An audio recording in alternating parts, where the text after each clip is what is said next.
Well, I'll go ahead and get started then. Just a or yeah, with our book, Refuse to Be Done. Um, as I mentioned, for anyone else who also did not read it, it's a craft book this time to start the new year, maybe with a little bit of inspiration for us. Um, quick show of hands, who read the book? Ooh, okay, great. I'll thank you, Eric. Uh, I'll just do a very, very quick, I don't know, bio Like, on the author that maybe you might have known. So his most recent book is The Appleseed. His most recent book, I should say, of fiction, is The Appleseed. I think Refused to Be Done came out after that, which is a New York Times notable book. But he's also written a couple of other novels and a short story collection. He wrote a book about a video game, a classic video game, Baldur's Gate 2. I went on his website. There was a D&D book that he's written. So he's, yeah, I think done lots of things like that. He's also, his writings appeared in the New York Times, Esquire, Tin House, Fairy Tale Review, America, American Short Fiction, and other publications. He's a native of Michigan, which I think he sort of talks about a little bit in the book, but then he teaches creative writing at Arizona State University, which I'm just planting seeds because that's so close to us. He would be a wonderful person to have at the conference sometime, I think. Because he knows a lot and he teaches creative writing there at Arizona State. and Wendy Wimmer says that he's wonderful. Like he is a great teacher and just a really lovely gentleman. And she is how I first came to know about him. Um, he has a Substack too, that I'm putting. I think it's bi-monthly. It could be every month. I put it in the chat, the link. I subscribe. I think it's good. Like I find his writing advice, his craft advice to be substantive, right? Like there's actual meat to it. And his Substack I find to be the same way. So that's there if anyone is interested. Um, so enough. I didn't find much about his personal life, but I don't know that that matters for certainly not for this craft book. Um, but as you know, it's so the book is divided into three parts. The first draft, the second draft, and the third draft. And I kind of wanted to go systematically or I guess chronologically through the different parts. But to begin with, I'm just curious about people's general thoughts about the book. Did you like it? Did you have a lot of good takeaways? Or was it not really your cup of tea? I liked it. I liked it. I do have to say, as a teacher, I felt the first phase of like, yeah, this is what you want to write. You want to get people all excited about writing. Mm. And I thought it was a little shallow, but useful. But then by the time you get to phase three, it was a little traumatic. Like, oh, remember like and he mentions one of the USC professors who wrote this dictionary of sentences. Like, yeah, and I remember when I was at USC why I gave up on being an English major or a writer because it can be very complicated. And like it's like I felt the third one was like high art. Like when I studied paint, I took up studying paintings as a hobby. And a lot of that is about brush strokes and high art and why is this better than that. And I have a membership to the Norton Simon. And I go well, I'm here in Vegas, I go every month. And it's just like, oh, Oh this is wow. how to write art That's more. exactly why I liked the third section, but it But was, can oh, you do yes, it? all I these mean, extra touches. can you do it? That's all I was getting at. Like, and so I have the book. I like have the book. Depends on how much time you have. Like, I don't Yeah, know yeah. that most of us have that kind of time, But he but we loves watch what it. he, I mean, the main point I'll just stop with, he talks about how he loves what he does. Mhm. And that's what you need to be. You need to love words. You need to love writing. And he loves that third phase. And just let me end with, yeah, I love the first phase. I call them three phases. I love the first phase. That's fun. Yeah. I think two's maybe all right. I think three is a lot of work and less fun than one, in my own personal opinion. That's all I'll say. Mm. Yeah. Amanda, I'm curious what you think of the three phases because it does sound like it takes a lot of time, and with the speed with which your publisher expects you to, produce good quality work, do you feel like you have the time to do all three of these phases? No, I don't. Like you guys have said, I liked the book. I liked a lot of what he said. Like you, Tanya, I'm not even just in the third part. There were things all throughout the book where I was like, oh, I would love to try that. Um, but it does not seem feasible for um a genre, mid-list author. Like, because it's not just my publisher. You talk to like YA authors and they're expected to put a book out every 6 months in some cases. Like maybe I'm a slow writer, I don't know, but like I don't know how they do that, period. I don't know how you could incorporate this on that time frame. So But that that's the dream, isn't it? To be able to take this kind of care with yeah. every one of our manuscripts. Mhm. Absolutely. Yeah. So it's great advice if you can afford to take the Yeah. time. Yeah. Yeah. Well, it's fundamentally not different from advice giving to screenwriters, where some will do 7 different passes through their script, Mhm. fixing different things. So in that sense, I didn't find it that unusual, you know. It is a lot, and frankly, based on what I've seen out there, most readers do not care for that kind of effort. So, Hmm. but he gives you the whole shebang so you can pick and choose what you think is important to you. I did kind of have the same feeling like Michael.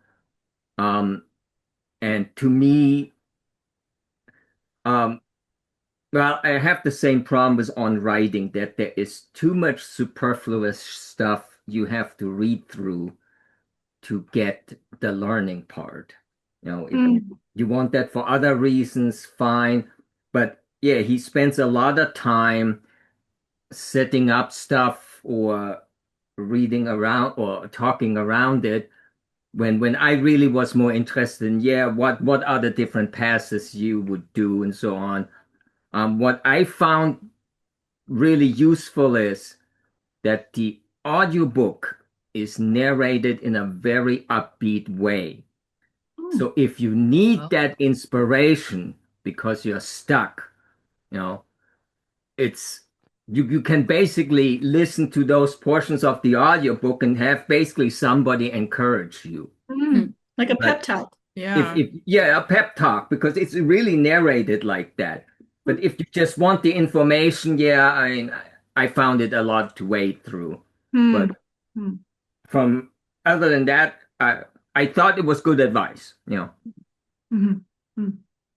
Yeah. I felt like the third phase was a lot like what we do at our critique group for people.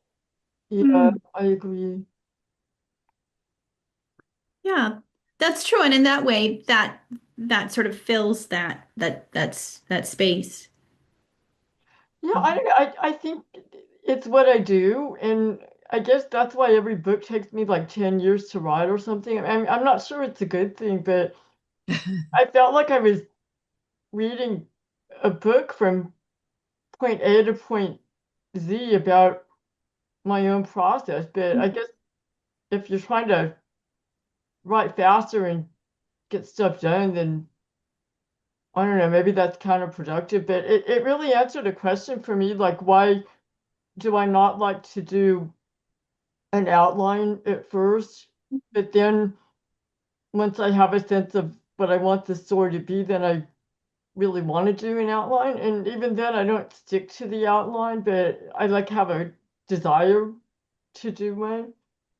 And yeah, so parts 1 and 2 really spoke to me. And yeah, the whole thing, parts 1, 2, and 3. I mean, that's how I wrote the River Horse Guide. That was the exact process. The bad first draft, putting it aside, making an outline of how I wanted the book to be, and then scrapping the outline most of the time, and then doing the final polish, just like he said. I didn't get the weasel words out of there, but yeah, most of it just, yeah, it was just interesting reading that. Like, oh, okay, so so that's how you painstakingly write a novel. But yeah, it's a real grind system, Mm. which I guess, that's my system. I mean, I always tell this story where my first academic journal articles in the top clinical psychology journal, and I had lucky enough to have a job where they were so desperate to get this article done that I came up with the whole idea and did it all myself. But I worked on it an entire year and it had 20 drafts. And I walked back to Berkeley, and not one looks like any other. And I walked back to Berkeley and I told them the story, and I go, and they said, we don't tell you that when you're a grad student because you guys would be put off and you wouldn't go into academics. But that's true. And they all had stories about, yeah, I had 20 drafts in that paper you saw in that major journal. I wrote it 20 times and I spent about a year on it, as much time as I can get. So my theory is this. I think that people who probably like let's take my favorite Jennifer Egan. Maybe Mm. she does this, but because they've been doing it so long and have had those blocks of time where they spent years writing one book, they maybe got better at it over time. Mm. That's what I think. And I am not an academic who wrote the 100 papers as I should. Eric and I talk about I don't have my 100 journal article papers, but there are people who have 300 who are my age. And they had, and, how they do that? They had students and other people help them, but there are people who they just must be able to write incredibly, incredibly fast and get these stages down.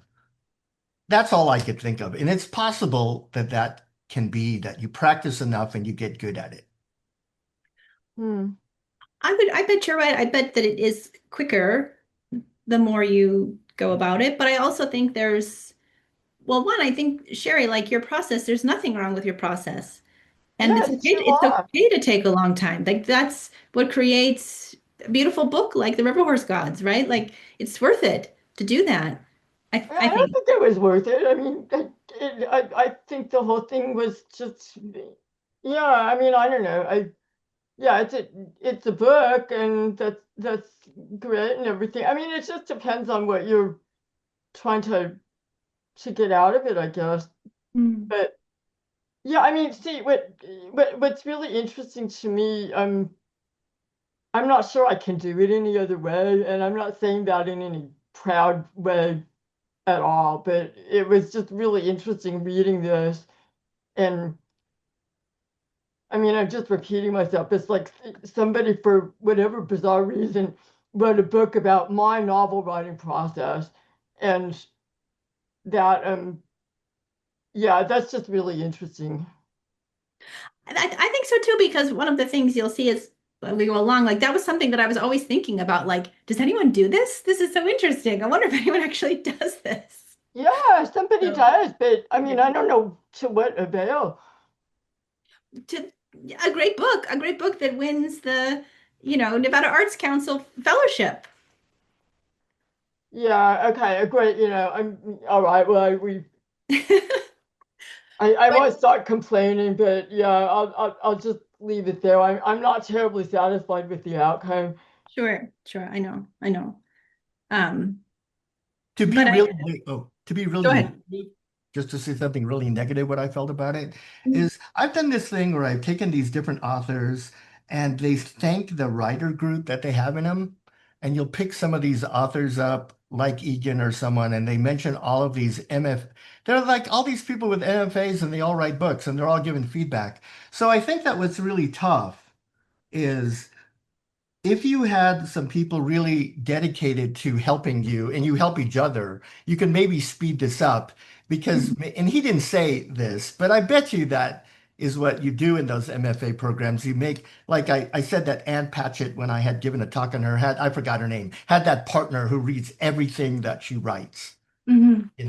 And so I have a feeling, and then you mentioned Jenny Bailiff a lot Yeah. in your books. I think that it could be sped up if you've got some partners. Like I said, those academics who write the 300 articles have all these partners and they give their papers around. And you can look in the footnote. They're not authors, but they're in the footnote of who read these different papers and commented. And I'll tell you, an academic paper from the first draft, when you give it out to people, it is completely read all the way through it, every line. And I think that I just can imagine it. I'm just saying from my academic writing, and I teach postdoctoral students how to write journal articles, I can see it. I didn't find any of this to be unusual. I just think, boy, it's one thing to write 20 pages.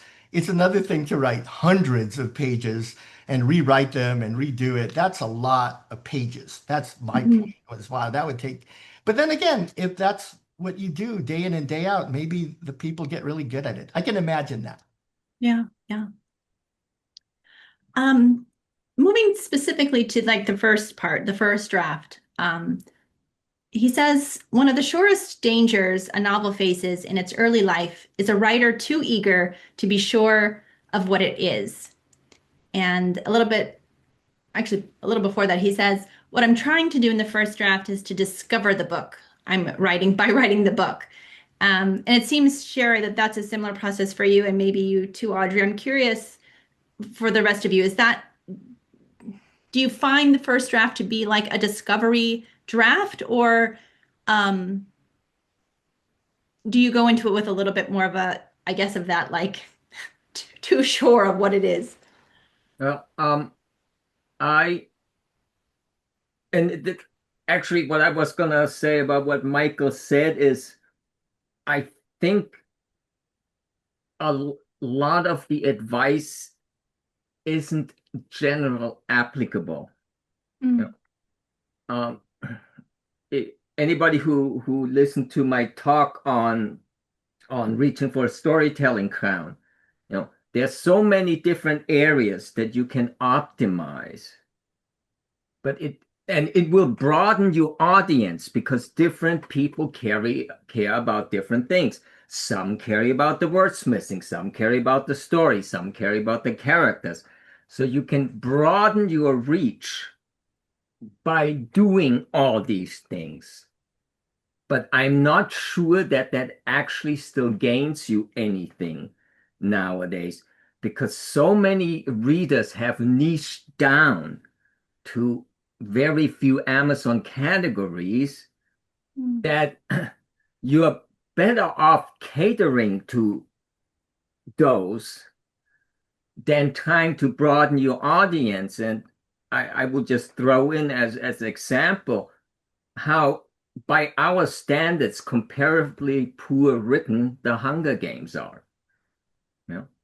But it's geared towards young adults who want a fast read and are skimming most of the time and don't really care if you have good wordsmithing. They just want the story quickly and be done with it.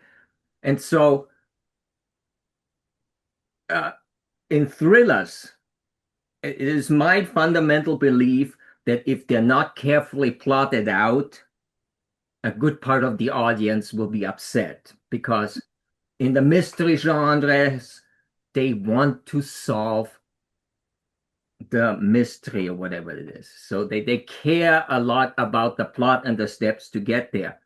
So in thrillers, I'm not sure if I ever written an exploratory draft, but in thrillers, I definitely stopped doing that.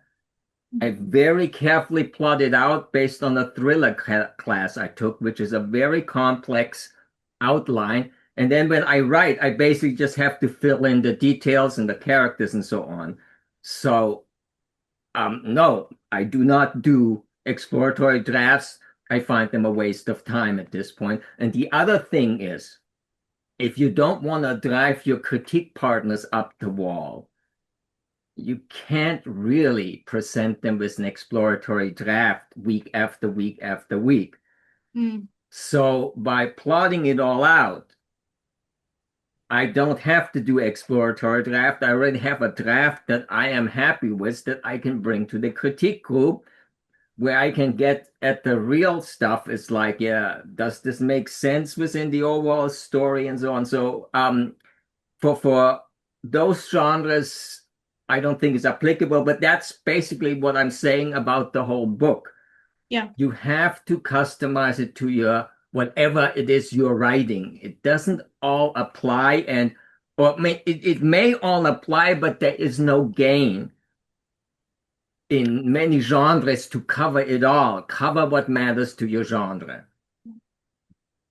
I think that's a good maybe critique of the book, that maybe it is in its totality, right? If you're going to take every step in its totality, it is better suited toward literary fiction, for example, than like thriller or something. Yeah, Audrey.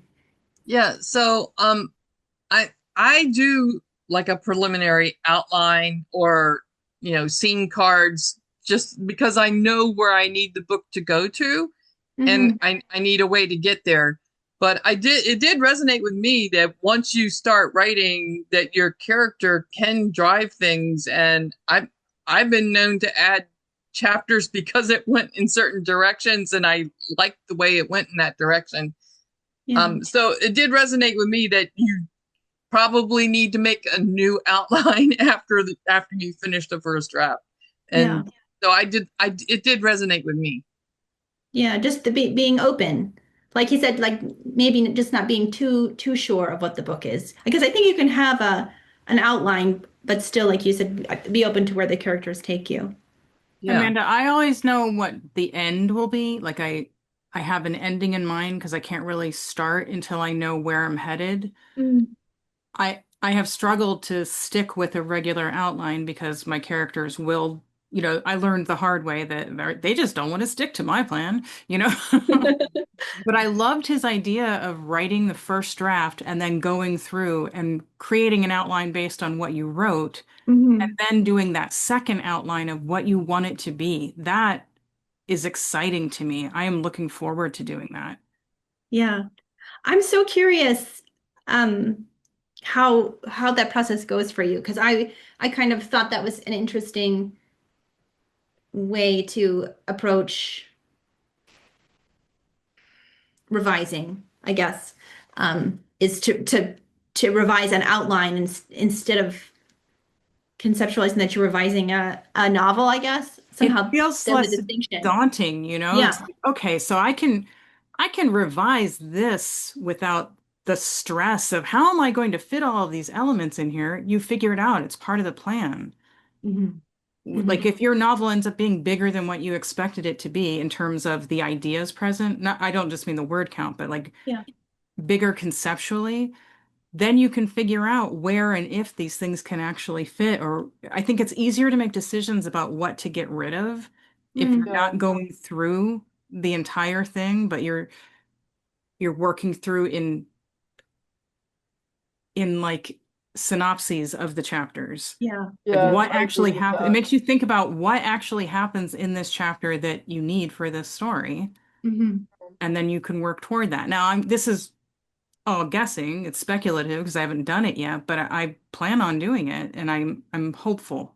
Yeah. Please let us know how that goes, because I thought that was a really interesting way to approach that also. And like you said, and I think it would maybe be a time saver and also just less daunting. And I would argue at that point, if you're gonna do that, why don't just put the effort into the outline to begin with? Now, I have to say the class I took is a screenwriting class. So they approached it that way anyways, in screenwriting. If you look at screenwriting software, but also, the paper way it used to be done, you do already think through every chapter. Every chapter needs a value change. Every chapter needs a turning point. All those things are built into screenwriting software. And that's basically this famous corkboard, you know, where you used to use index cards that were color coded, so you can do character color coding, you can do plot color coding, but you also do all the changes, all these things that we are supposed to do in novels. They are kind of expected in screenwriting. So you plan out the outline quite carefully in many regards. Again, if you use the corkboard approach, some people just start writing, But again, it depends on how big you are and so on. But so I put tremendous effort into the outline on every chapter. There is a paragraph describing what happens in this chapter and so on. So I'm basically, you could argue I'm doing the first draft in my head, but I save myself the time of writing it down in great detail and then throwing large portions away. Plus, I do consider all these elements because fundamentally, as I said in my talk, every chapter is a mini story and should be treated like the big story. It fundamentally has the same structure, beginning, middle, end. It has a value change somewhere, sometimes many. It has turning points in there. So you can do all that without writing the first draft. You can just think through the outline very carefully. That hasn't worked very successfully for me, Wolf. I've tried doing outlines ahead of time, and then once I get into the process, things change or the characters take a turn that I didn't anticipate in my outline, and it becomes very frustrating because now I've put all of this effort into what I think should happen, and that's not what happens. Which is why I'm looking forward to trying this other method where, okay, I've done a loose outline, let the characters do their exploring, and now that I have the story and know where the characters want to go, I can fit them into this outline and then tweak it from there. Well, again, it depends what you consider an outline. What I do technically is an outline. There are paragraphs for every chapter already there. What the characters are in there and what they're doing and so on. So, like a synopsis. As I said, in my head, it's basically a first draft. Because at times I even think through already the dialogue I want to do. I just don't write it down, which takes a long time.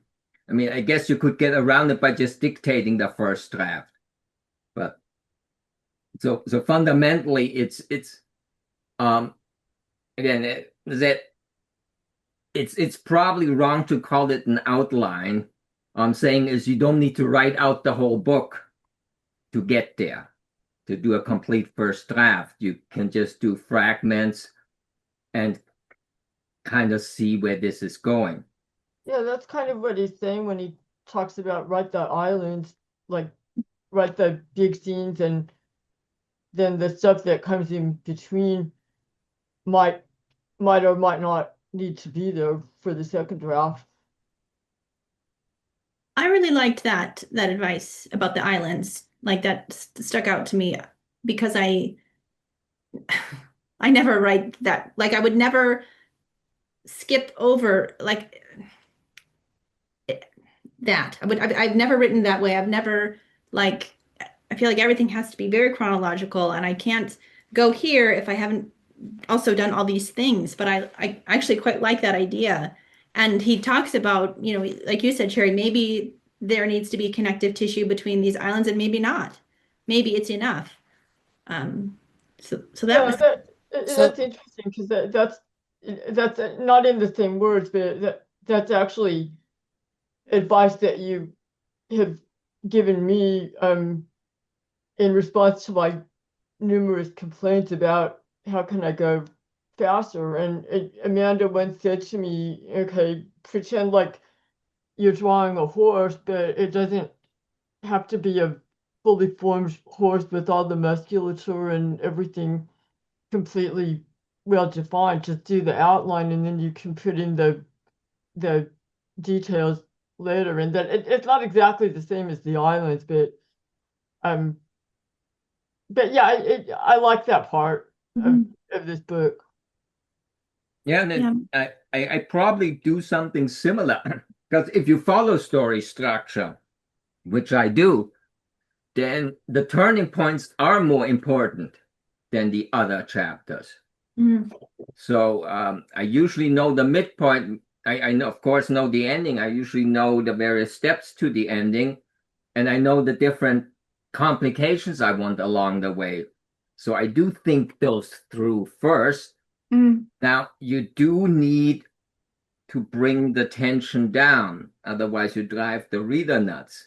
So you still have to fill in all these other chapters, but they can come afterwards. And yeah, a lot of the slow chapters, and some of which are just, as they say in Save the Cat, fun and games, like in Cyber Explosion, where they go to a little concert. I needed that turning point. The turning point was important, but there wasn't much leading up to that turning point. It's really quick. It's 2 paragraphs. So I put this whole concert in front of it just as flavor for Tokyo and how, J-pop is and all that. But I knew the turning point. And the turning point was in the outline. So again, yeah, that was done afterwards. I got this idea, yeah, let's put this concert in there.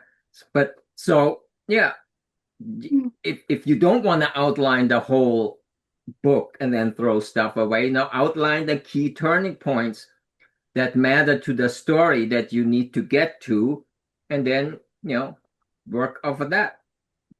Mm.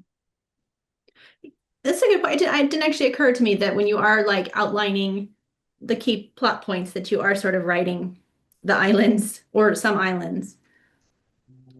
But he also says, move toward pleasure, excitement, and joy. Save nothing for later. Spend your excitement and inspiration as soon as it appears, trusting that there's more where that came from. Put the good stuff down on the page as soon as it appears in your head, and then use the good stuff that's there to imagine more good stuff, which to me seems a little bit different than like sticking to plot points. Like it's like, write, if this is what you're excited to write, this particular scene, write that one. And then if this one is exciting, write that one, and then maybe this one. And that's something that I have never considered doing, that I'm would be like afraid to do, honestly, that I would I don't know, end up with a weird jumble.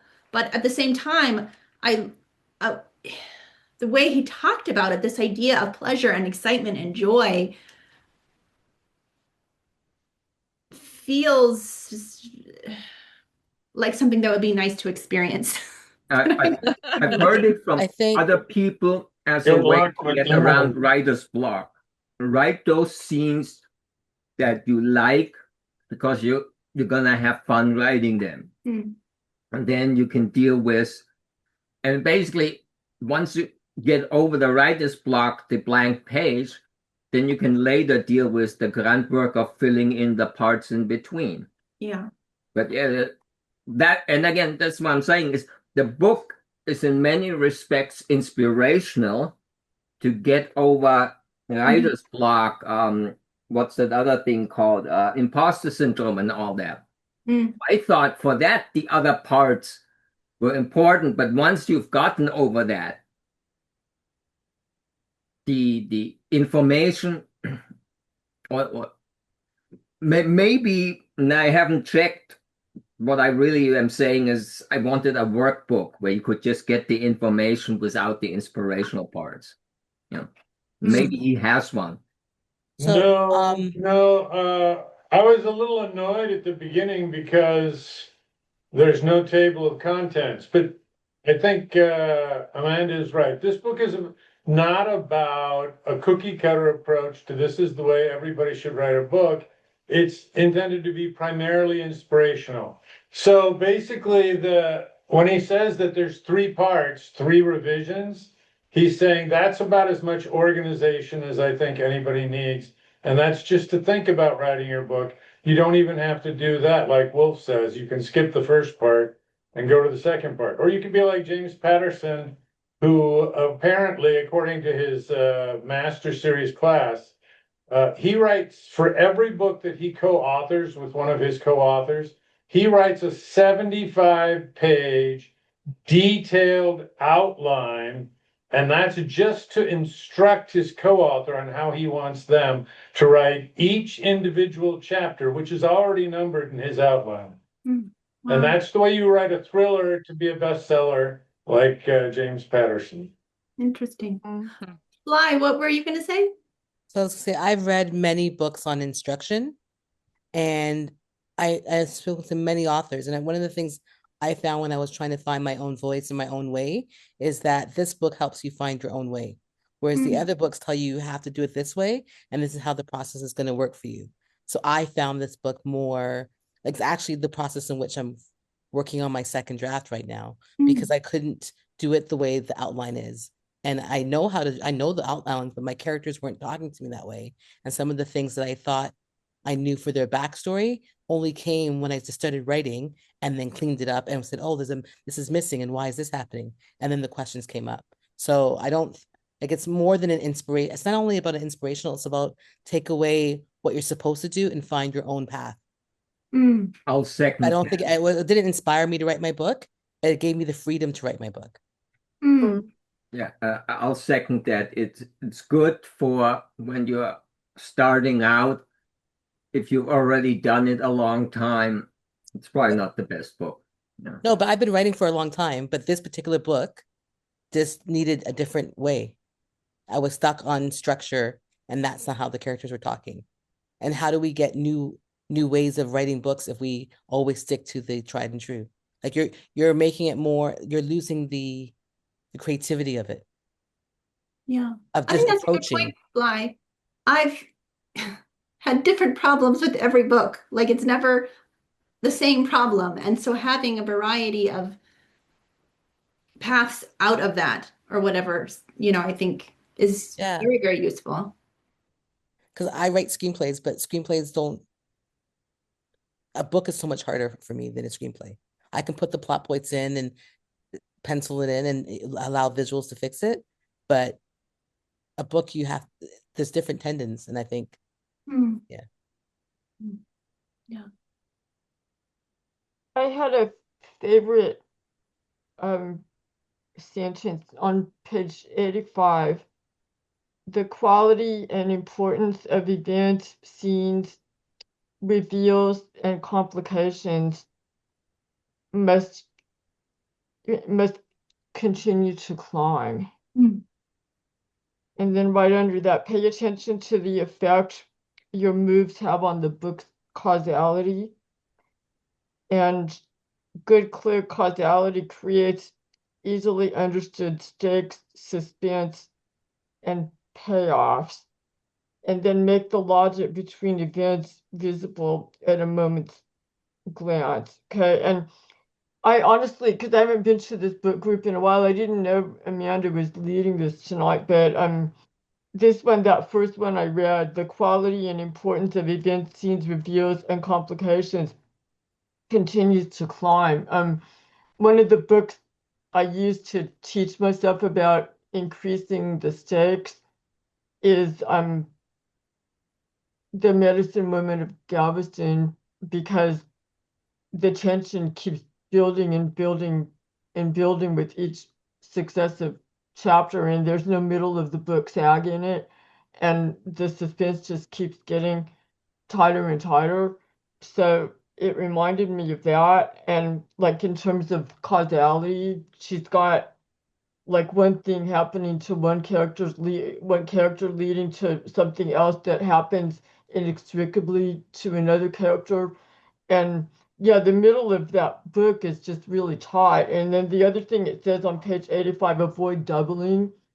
There's no doubling in there. There's no similarity between what happens to characters. It's always different. It's always distinct, and it's germane to that character. So yeah, that really reminded me of The Medicine Women of Galveston, which yeah, that's got such a tight structure to it. And yeah, I mean, I know you didn't write that based on this advice, but when I read that on page 85, I thought immediately of that book. Oh, thank you, Sherry. I also highlighted that section because I was like, oh, that's really good. Like just this idea of the things mattering more as you go along.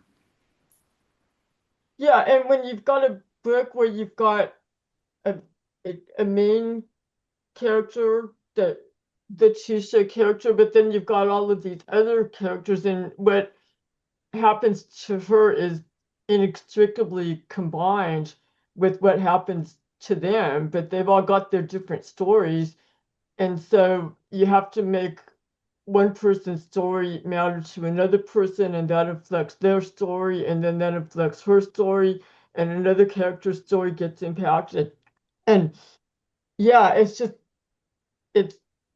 yeah, I mean, I keep wondering, even after all this time, what made me stay up all night reading that, and it was that, it's that building, that building of the tension, and how the tension starts in one place and it doesn't release until the very end of the book, and that's like what he's talking about here, but you can't really get that unless you know exactly what the book's about and where it needs to go. Mm.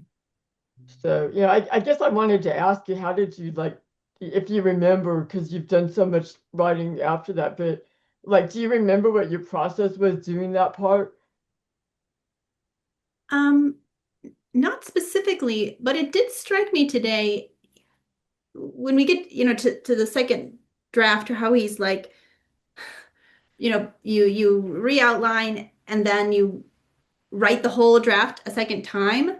I was like, that's crazy. That's so much time. Not crazy in like a bad way, but like I can't believe someone would do that. But I was thinking today about the Medicine Woman of Galveston for some reason, and I don't think that that's exactly what I did, but I did write an entire other novel with similar characters and things, and then rewrote it with what came out. So part of that may have been me in a strange, terrible way, inadvertently following that advice of like rewriting the story. So that could maybe just, I think, strengthen what he says about it's worth rewriting sometimes, maybe all the time. I Huh. don't know if that, I don't know if like it was a conscious thing that I understood that the middle of that first draft that I wrote, the first story was just falling apart, but um, that was the process that I backed into with that book. Yeah, and I think it might have just been a very singular kind of thing. I I haven't experienced that. I mean, all of your books are extremely well structured and extremely compelling, and I love them all. But I keep going back to that one because the middle of that book is just so well formed, and it's like I mean, it's like better than a jigsaw puzzle. It's like terracing that just you know works perfectly, and um, yeah, I mean, it just made me wonder, like, if you did an outline and if you knew exactly what how you were going to sequence that. Um, I mean, that particular, I mean, not to go on and on, but that particular part of that particular book is kind of a master class in how to do that. And so I'm just wondering, how you did it, but it sounds like you don't really remember.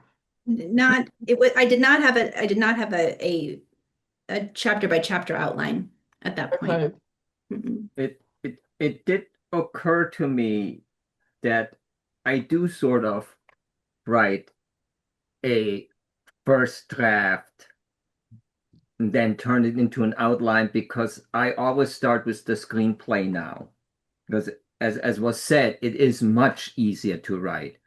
And Mm. it kind of follows the practice that the dialogue doctor does or recommends, is because he thinks dialogue is the most important because the screenplay is basically just the dialogue with a few paragraphs of action, what's going to happen. But it makes you, if the screenplay works, the spine works because you can see it a lot easier and you see the character interactions if you write the dialogue. And then to get to the novel, yeah, then you can fill in the detailed world building, the detailed feelings the characters have in every chapter. So in a sense, it is a rough draft that kind of looks like an outline. Yeah. And that so I basically just kind of made up my own method from the way these other writers recommended it. But in the end, it's the same approach. You basically don't write everything in your first draft. You write the key things, and then you don't have to throw away all the details that you would otherwise have written in there. Yeah.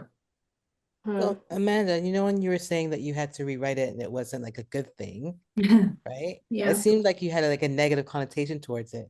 And like Toni Morrison said, that that's when you achieve deeper tones and makes things happen, and that it's not a punishment of being wrong or not getting the story right. It's exactly the best. She found that the most exciting part of it is where the real work of cleaning up the language and getting all the different layers in. So I guess it's also perspective on how Yeah. you see that process. Because she Yeah. said like that was where she got excited. It was not the first draft, it's the rewriting and getting deeper and deeper.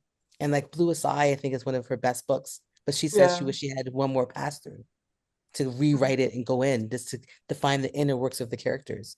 And while many readers today may not see the value in it, I think one of the reasons why they don't see the value in rich language is because we're not giving them rich language. We're giving them television and books. And there's different mediums for different things. So Yeah. I think if we as writers if we stay away from it and only do it for the financial current market, then we're never going to have a Shakespearean style author or Toni Morrison or all the great authors that we can think of in life, because we're just writing for the market that wants 32 characters from TikTok or X.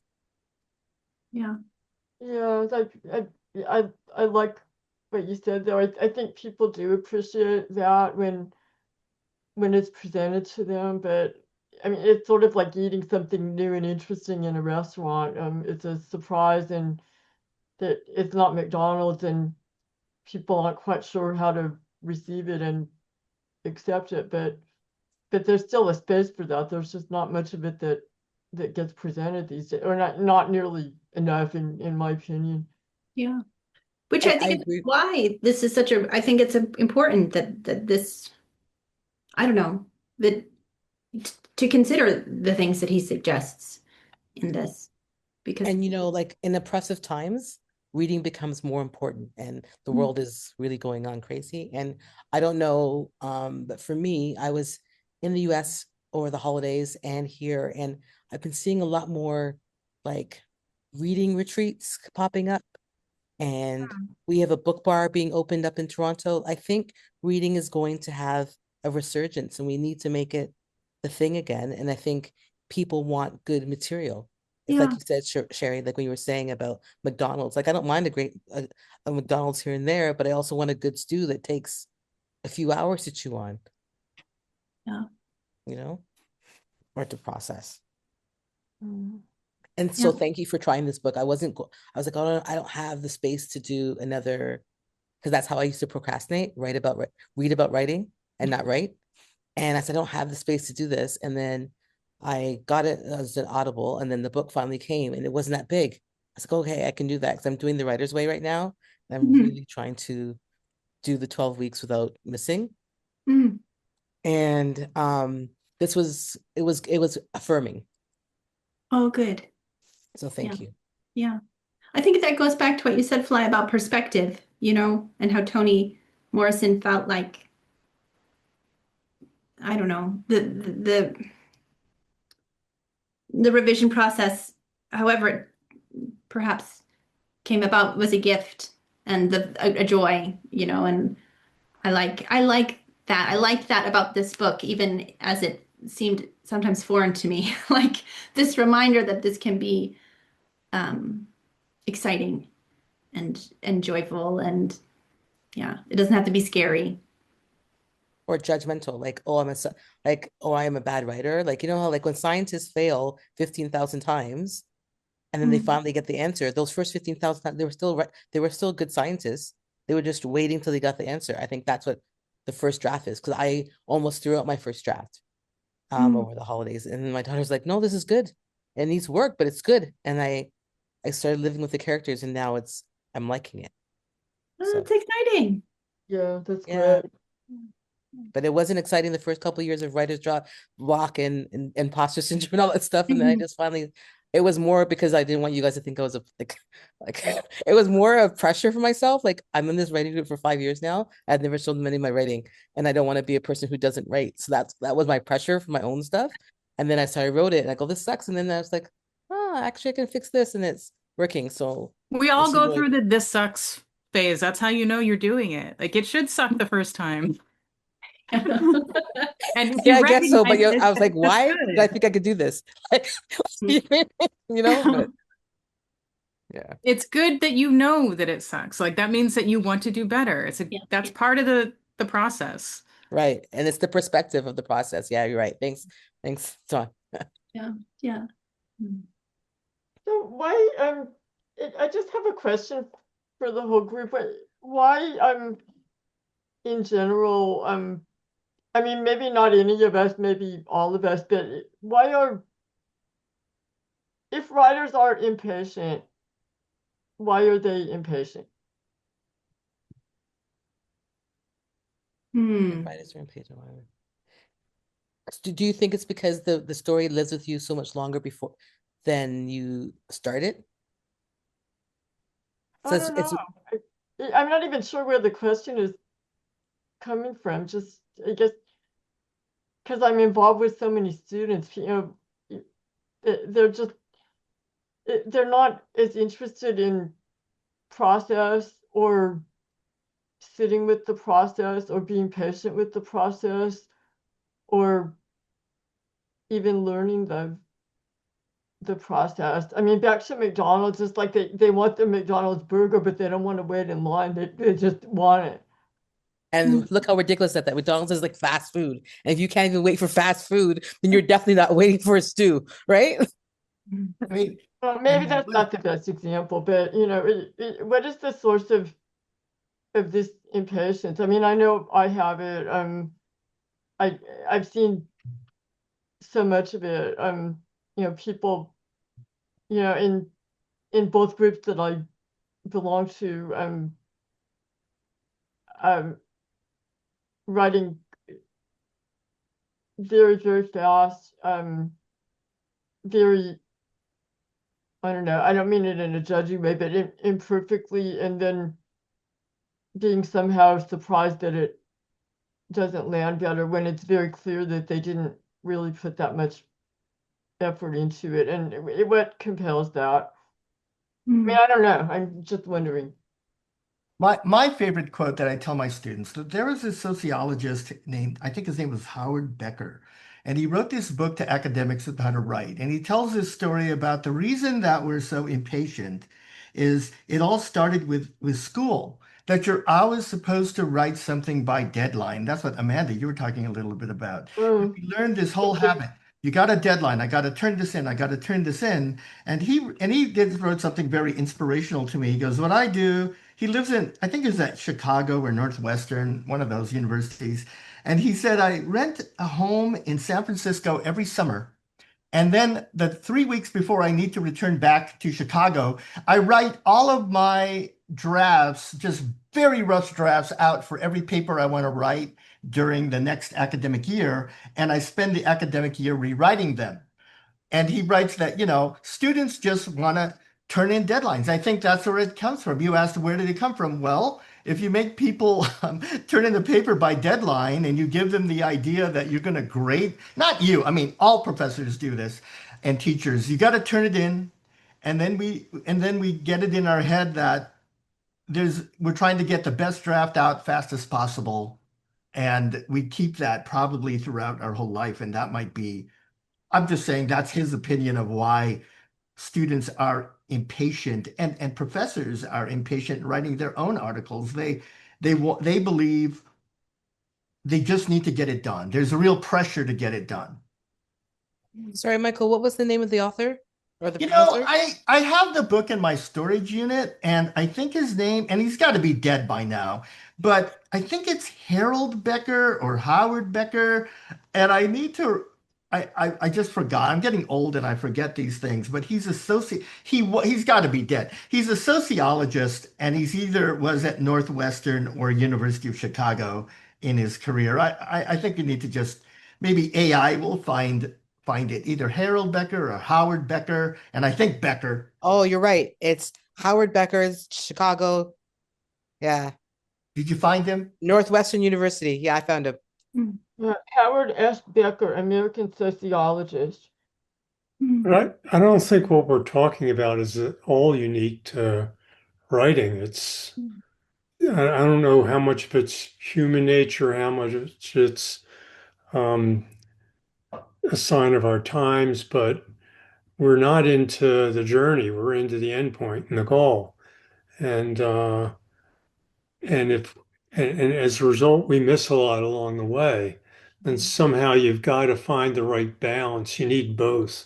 If all you have is the journey, then you end up just wandering and you don't get anywhere. So you got to have that goal, but you can't be so obsessed with the goal that you miss everything you passed along the way. And it doesn't matter what profession you're in or hobby or whatever else, it's everywhere. I mean, I sit down at dinner and I think, gosh, I just ate that too fast. I didn't even realize what I ate. And Mhm. so it's something that we continually need to be aware of. mm. Yeah. Yeah.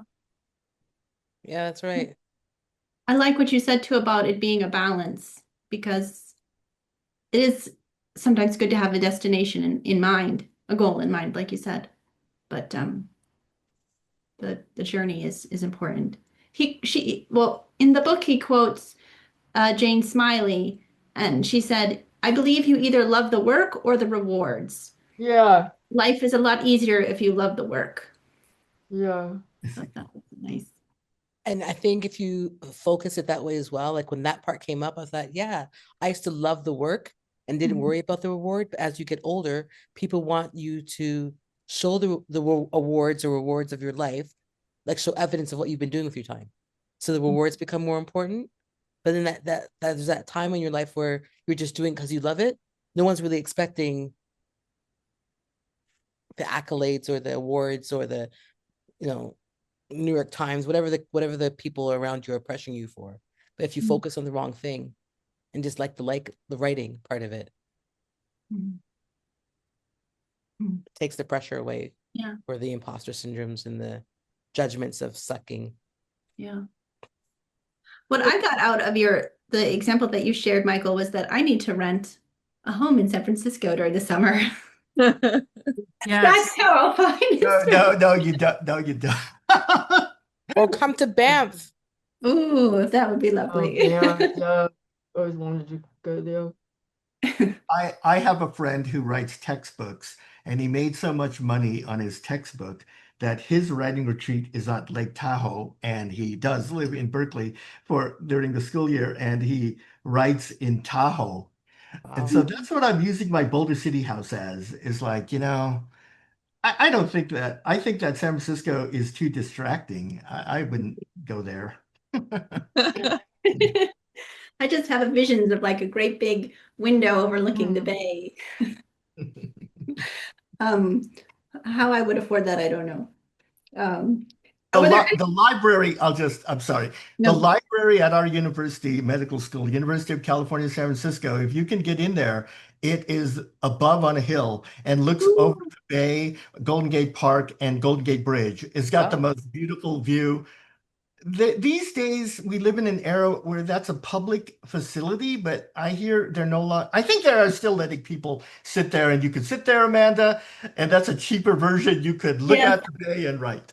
yeah. Sorry, that's the best. No. Well, I love visiting university libraries. I'll remember that. And if they don't let me in, I'll drop your name. No, Exactly. no, Or hope somebody they drops their wouldn't let pass. me. They won't let me in there. Um, Um, before a lot of what we talked about was in that first draft phase that he talked about.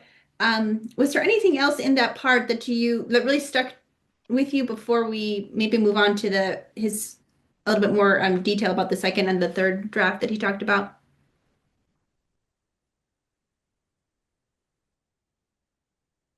Okay. And let's He said, this is kind of in that part with the island. mm, He said contemporary novels, and this goes to what Wolf was saying. Contemporary novels usually need a lot less connective tissues than writers tend to assume. And he talks about the road trip novel, which made me think about The Lincoln Highway by Immortals. mm, And so that's the island again. It's the parts of the road trip that are interesting, not the transportation to those mm. various destinations. And yeah, writing the islands keeps you excited, and try writing whatever part you're excited about. Yeah. And when you think to yourself, I'm on to something, um, yeah, and then I don't want to repeat what you quoted, but that was kind of my favorite part, move toward the pleasure. Yeah. Yeah. Yeah, that really spoke to me too. It Yeah, made and me ask think, yourself, yeah, read predictably, where is this bound to lead? yeah. And see, not just when you're writing, but when you're reading something, ask predictably, where is this bound to lead? Yeah, and going back to the medicine women, I was tricked every time, because I thought, I thought it's going to lead here, but it didn't. It led somewhere else, but it was perfectly logical. And Mm. then he said, and what function does your novel need its next scene to serve? I And like that too about the it function. has to make sense to the reader, and you should be able to predict it. So I mean, it has to be like it could have happened, but not necessarily what the reader thinks is going to happen. Hmm. And then skip anything the reader could fill in, like the the highway mileage between the last place they were and the next stop on the road trip. Just put them there. Hmm. And then he talked about art life versus lived life. That while you're writing, your art life is what you're reading, what movies you're seeing, what plays you're going to, just anything having to do with art. But then you're living your life at the same time, and you're doing both through the eyes of your novel. Those are I had highlighted a lot of those exact same places, Sherry. I thought they I- it's funny because the first time when I was reading it, I was like, I don't know if I'm liking this. But then today when I went and sat down to like think about our discussion, there was so much that I had highlighted and then reading through it again, I'm like, this is great advice. This is really good. Similar to like you were saying, Sherry, the art life and the lived life, he says when he gets to the second draft, he says you need to put two kinds of time between you and the manuscript, lived time and art time. Time And and he art. recommends that while your novel is resting, that you write something else. I'm curious if anyone does that, or has cultivated like a habit around that. Yeah, it kind of happened to me when I was between the first draft and the second draft, not so much the third draft, but between the first draft of um River Horse Gods and the second draft, the idea for exit exam popped into my mind, and I started writing that. And I think it was because I was discouraged about the first draft of River Horse Gods, and I did eventually get back to it. But it's kind of like your unconscious mind, or at least mine did in this case, told me what else it wanted to work on. And I didn't start the exit exam until River Horse Gods was completely done. But once it was done, whatever else was happening with that, um, I already had the other projects at least thought about and kind of started. Mm. Mm. Yeah, I kind of do it the other way around. I have my series planned out 6 books out. Mm. I have a rough idea of what every story is gonna be, and I have folders for each story. And I can't remember. I came across some news item couple weeks ago, and I thought, oh, this would be interesting for book four. So I filed it under book four. I also collect phrases. It's literally the phrase file. And like, yeah, second pass or third pass, I'll go through and look through the phrase file if anything fits somewhere in the book. No, it would just make the dialogue or the description more interesting by using that phrase. So it's kind of the same thing. It's basically using your lived life, Hmm. enhance your art. I just don't do it specifically for one book. So I don't Hmm. put the work in progress down, but I do it for other books that I've planned, you know. And sometimes I've gone through and changed an existing manuscript. I mean, especially with the ebooks, it's so easy to upload a new revision. And if you're gonna make corrections anyways, yeah, then if you come across some lived life thing, you can throw it in there. Yeah. Yeah. So you've got lots of books living around in your mind. Yeah, kind of piggybacking on that, he talks, this is pages 15 and 16. He talks about collect epigraphs, like Mhm. quotations from other books you're reading or phrases, like Wolf said, and just make a collection of those. And maybe those will wind up like somewhere in your novel, like under the chapter number or something like that. But even if not, they'll give you a jumping off point or some ideas about what you might want to put in there. Yeah, I liked that advice too. Tanya, I feel like you so many projects always going. I'm curious how you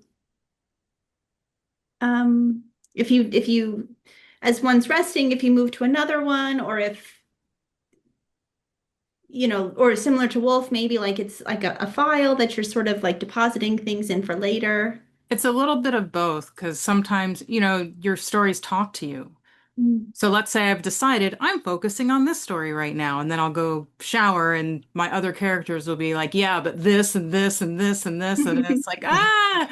So then you're dripping wet, typing in your phone because I don't want to lose any of this. And that ends up in the file of for later. Mm. So you end up doing kind of like those island things, but not intentionally. Yeah. Mm. When I get hit with that inspiration, I'll just sit there. I'll write like 1,000 words on my phone in an email draft Oh, because I wow. don't want to lose it. Hmm. Hmm. And then I have it for when it's time to work on that story. And then after I finish a draft, I will set it aside, which is really, really hard for me. I don't want to. I want to dive into revising immediately, but I've tried to force myself to leave it alone for like a month. Hmm. And then I'll either be drafting something else or revising something else. Hmm. And, I have essays that I'm writing or short stories. It doesn't have to be another novel. Like the Yeah. thing that I'm creating, the new art that I'm creating doesn't have to be that. Mm. Mm. But What yes, I about have you, files all Amanda? over the place, like terms that this character would use. Mm. Okay, so this seems like really good atmosphere stuff that would be good in this story that I'm not yet working on. I have 40,000 words written on a story that I have not begun to write. Wow. Uh, Yeah, that's neat. what about you, Sometimes. Amanda? Like uh, when you're, I mean, because you go quickly from one project to the next, but when you take a pause, what do you do with that time and space in between?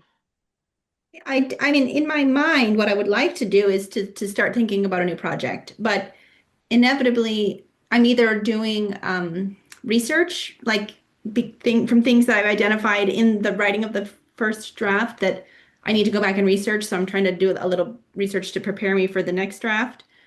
Um, or I just honestly, I feel so exhausted that I don't want to do anything. Um, like, but garden, I guess. Or I don't know, like unplug from that aspect of my life for a little while. And it's not it usually, it's a week or two is all I can really afford at this point, but I very much like the idea that, as he puts it, of writing something else. I just haven't been able to actually do that. So you garden? Is that what you do? Oh, but yeah, yeah, that's something to me that's like a stress relief that is very like lets my mind kind of rest a little bit. Yeah, it kind of makes sense because in one way or another, I don't, not all of your books, but most of your books have something to do with the natural world, Mm. with well, obviously medical stuff, but growth process, growth, um, and how that intersects with the passage of time. So yeah, that's kind of interesting that that's what you do in what little spare time you have. You garden. I love nature. I wish it were a bit easier here without the heat, but it is what it is. Okay. Has anyone, so Sherry, you mentioned that this was really similar, his process to your process. This part about the second draft, I think, of actually like because that's what he talks about that being his first guiding principle. When in doubt, rewrite instead of revise. So this idea of taking, you have a book, but instead of revising it, he talked, which we had talked about earlier, um, because you brought this up, Tanya, about first writing the outline, making your plan about how to fix the story, revise the story with the outline, and then rewriting the book. Do you do that, Sherry? Yeah, and I don't like to outline, but the the compulsion comes after the first draft when I know that there's something to outline. Before the first draft is done, I don't know what the shape of the outline would be. So then, second, you're pausing between the two drafts. I know what needs to be in the outline, so I then do the outline. I wouldn't say I ever do it happily, but I can do it. But then I don't follow it. But it's like it's a blueprint. Yeah. And then do you go back though? Are you revising the original draft one or are you rewriting it? Like that seems to Rewriting be it, yeah, like he says. I forget the exact words. I wrote it down, but yeah, okay, here it is. The first draft becomes a diminishing draft. That's Hmm. exactly what happens to me. I take it and then I basically word by word erase it and make a whole second draft based on that outline. The outline is like the lighthouse, or Hmm. well, not a lighthouse. It's like a well-lit road, but and then the first draft gets erased, and then the second draft is there, and Hmm. that's better. And then the third draft is the polished draft. Hmm. Now, I wasn't sure what he really meant with rewrite because well, it depends how your process works. If you think about it, since I write the spine first in the screenplay, yes, if I feel the story isn't working, I have to rewrite that section. Hmm. But that's comparatively little work. It's like he says, if you're working on the outline, you're rewriting the outline. I'm not sure that the term rewrite is justified because it isn't that much writing. He said rewriting is retyping and revising is cutting and pasting on page 94. So he talks about like rewriting versus revising. Right, but how much? I think he does Because the my whole book. first draft is just the spine. By the time I've added the details, no, I do not rewrite that draft. I really revise it. I change Revising. words, I add phrases, but I do not rewrite the details, which is the bulk of the writing. So it's a question of what do you mean by rewrite? Are you rewriting a full 80,000 word draft or a 10,000 word quote spine, or I mean outline or say the screenplay will probably clock in around 20,000 words because the dialogue is still something, and that requires some rewrite. So what I'm saying is it really depends what you consider the first draft you're rewriting. Yeah, if it's a story thing, I do rewrite because if the story is going in a different direction, you have to. But I save myself from rewriting all the details, which is where a lot of the work is. So, and that's not clear from what he's saying, what he's really applying it to. Is he talking about the outline at that point, or really the full-fledged manuscript that some people write? Some people will write 250,000 words, and then that's their first draft. We had somebody like that in the critique group. So that wasn't entirely clear to me. So I rewrite the outline, but I revise the manuscript. Yeah. Put I it this think way. the way that I understood him to be describing it, because he talks about having, his two screens, and he'll have his original full manuscript, 150,000 words, 120,000 words, and then a new blank document open on the other screen, and he will rewrite this. He will retype the entire thing. Yeah. Yeah, the whole thing. Yeah. Right. It seems so That's radical how to I me. took it too. But I can't get there mentally to think that I would do that. I'm so intrigued, but I don't know. Part of it is I'm a terrible typist, and it's like, oh, I am wasting so much time by physically retyping it when it's right there. I think because in phase one he's so loose and creative, Mm. and I kind of sometimes I'm calling them phases. I'm sometimes wondering if some of you kind of already did phase two, or you have a better structure than he does. He just makes it seem like in phase one, he's just typing away, and anything he wants to do, he does. And he just types whatever he wants, makes a bunch of analyses, makes metaphors and similes, and it's just so too much. And then he's got to rewrite it completely because probably his first draft we wouldn't want to even read through it. And I think that's really what he meant. I think he meant he's retyping the whole thing, which is just a lot of work. And then he talked about thousands of words of there was something in there. Oh, it was this thousand, and then I reduced it by this thousand and this thousand. And then to kind of talk about Wolf's screenwriting thing, he even talked about, oh, it's 300 pages, and it would be as if you started with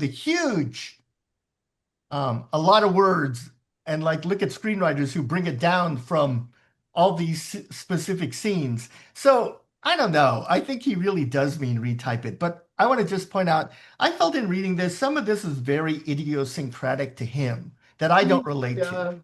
And I will say and I'm going to bring this up, and it's gonna sound a little mean to some of our members.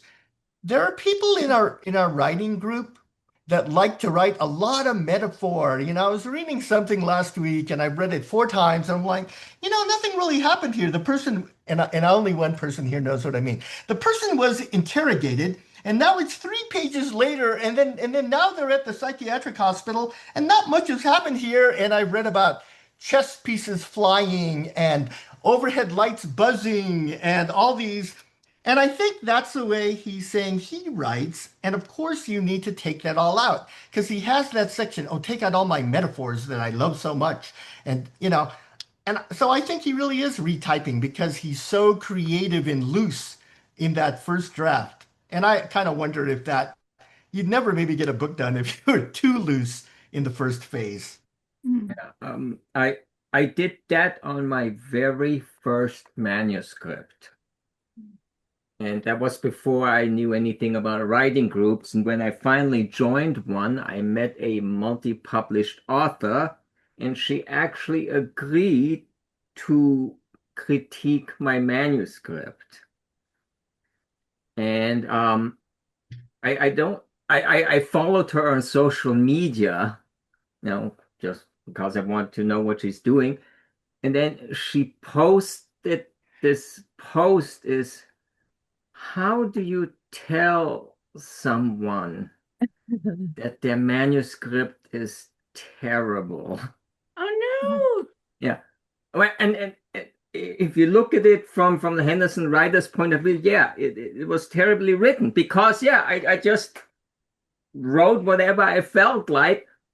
And that taught me that it is a grand waste of time to just write into the blue without, I mean, as I said, I now try to actually present it in the group as early as possible. And for that, it has to be at a level where you can get real critique and not just, oh, the spelling is wrong or you're using too many was. So basically, that experience that early taught me to not do that, but to plan the book, however you want to call that. And then, yeah, you're not going to rewrite the whole thing because it's a grand waste of time to write the 150,000 words and then rewrite the whole thing, you know. but I think he would disagree that it's a waste of time. I think that's how you, but again, I think he would say that's how you elevate your story and your writing. Yeah, But but to you your can earlier do point, it, Wolf, maybe you that can do doesn't. it earlier, is my point. You don't have to write the 150,000 words and then rewrite it. So again, it wasn't clear to me that he's actually doing it to the full-blown manuscript because again, we had this thing about, well, condense it down to an outline and all that, which is effectively what I do. Uh, I would argue that writing 150,000 words and then retyping them or rewriting them because it's not just the typing is a grand waste of time because that takes a hell of a long time. Yeah. I Audrey? wanted to say something to Tanya. Sorry, hold on. I think Audrey had her hand up. Oh, I'm sorry. I do have my hand up because I'm gonna say I inadvertently followed that advice also on my first draft. And it was before I got into any writers groups or anything like that. And it was only because I hand wrote the entire first draft.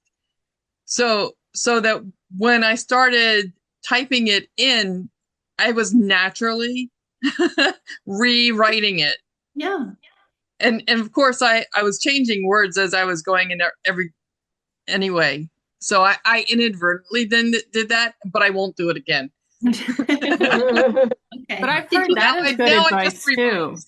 I've heard teachers express that if you write your first draft on paper, then you will go through that process when you type it in, and you'll be improving it in that draft. That makes sense. Right. And that was what I was going to say. If, like Tanya was saying, Jennifer Egan outright says she writes the entire first draft on tablets and likes to do that. And she's not saying you should do that. She's just saying she likes to do that. And she was one of the first people in the world to get a Macintosh because she used to date Steve Jobs and he gave her the first version of the Mac and said, I never used it. I don't like computers. So, I mean, and I agree with that. I mean, if I can see that if you've got trouble, you don't like typing, then write it in paper because you know that then you can rewrite it again. I mean, it's worth thinking about. Yeah. That's all I was saying. It's a fun story about Jennifer Egan. So what did you? I'm sorry, you wanted to ask Tanya something, Michael? No. I was just saying, Tanya was saying something about how it's kind of a pain to type and she doesn't like typing. And I was saying, well, that's all right. Why don't you just, in the early stages, just be like Jennifer Egan. She writes it all on paper. And then only at some point does she talks about it like as entering it into, because it has to be electronic at some point. Yeah. And so, but she starts off in this first draft process or these early drafts on paper. And then she even talks about how they're on, even different tablets and cuts them, pastes them together at first. And again, I don't know. I like to write on tablets sometimes because it's just to me, I never liked typing back in the day on a typewriter before I had a computer. And it just is a lot easier I like it. I just feel more natural typing. I mean, writing on a tablet first, but it does need to be electronic at some point. But I that was will just, say that when I have those moments, like say when I'm in the shower and it's like, ah, there's just too much, there's too much coming at me, I will use talk to text and just yeah. say it. I will just say it so that it's put into words. And yes, there are spelling mistakes. It gets a lot of things wrong, but I capture the gist of it and I know what I was talking about, and it just helps me get the sentences out so that I don't lose whatever it is. Mm.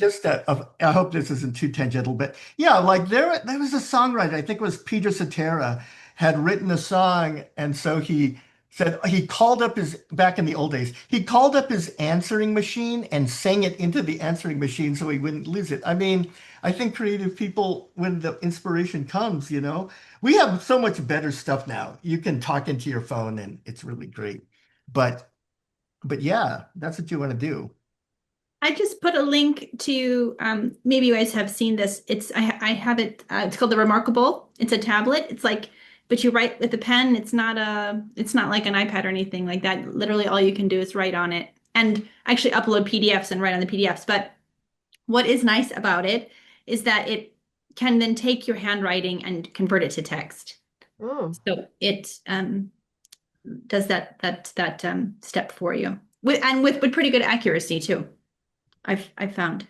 Oh, I thank guess you for that. yeah, depends on yeah, your. thank you. Because Kindle has a new one that is Oh, released like in December, and it has similar things. They were comparing between the Remarkable and the Kindle, but I didn't know anybody who had a Remarkable because I have notes everywhere.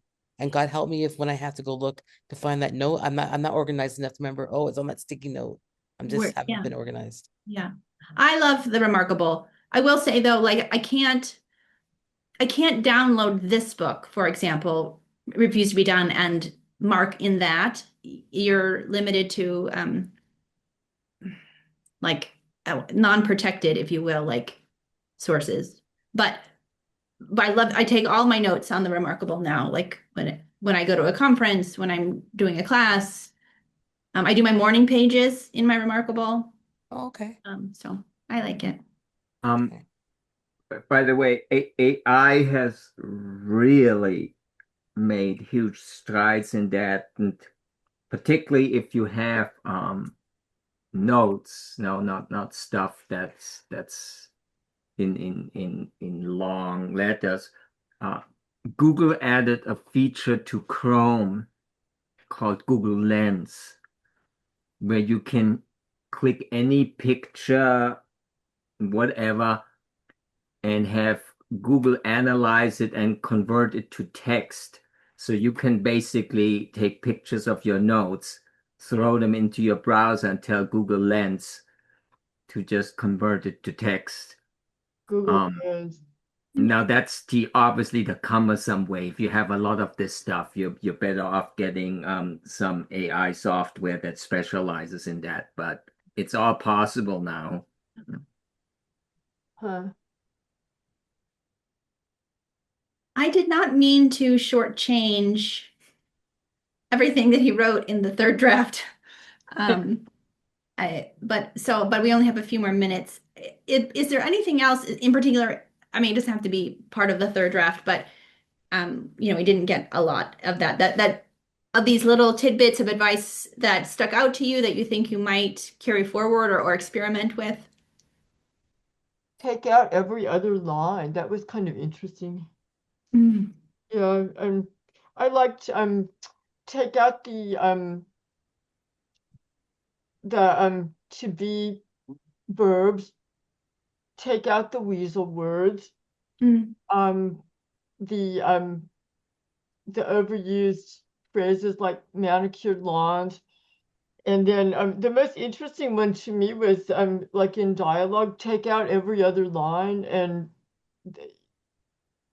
interestingly, it sounds better and it sounds um just more energetic.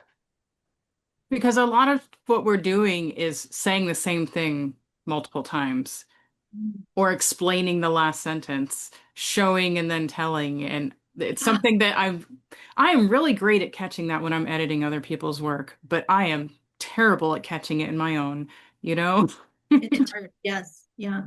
But one of the things that, and this was recommended to me not directly, it's like, it's just a suggestion that she made. Paul's wife, when she reads, it's like she is an excellent beta reader. And there was one story, and she's like, this whole, like these 2 paragraphs at the end, you don't need this. The chapter ends here. And it felt like really important information. And of course, I needed to have it. And it was resolving what the character was thinking. And I deleted it. And I've never missed it. Like, Mm. and he made that suggestion, delete Yeah. your last paragraph. And I tried it this week. And it's like, I don't need that. And then I did it again. It's like, you know what? I didn't need that one either. So I deleted like 3 paragraphs from the end of a chapter and cut 500 words. And it is so much stronger. Mm. Yeah. So I'm going to keep doing that as I revise this draft of the current manuscript, the one that I finished last year. I I will admit I did not know this, that you should vary your sentence sizes in the paragraphs. And so I went back to my undergraduate writing book they gave us to read, and it did say that. So all these decades of 45 years, I've never thought of doing that. And when I read that, I thought, oh wow, I was supposed to be doing that. I mean, I don't know if people know that I'm a pop nonfiction writer, and I've been very successful as a pop nonfiction writer. And I never thought of going to that level, but now I might think about it of, oh, you're supposed to vary the sentence. It just sounds so hard. It's hard enough to write, but to vary the sentence sizes to not bore the reader. That's boy, I'm gonna do that. So you asked, what am I gonna do? Yeah. I'm supposed to do that. I'll try doing that in my nonfiction writing. Yeah. Mm.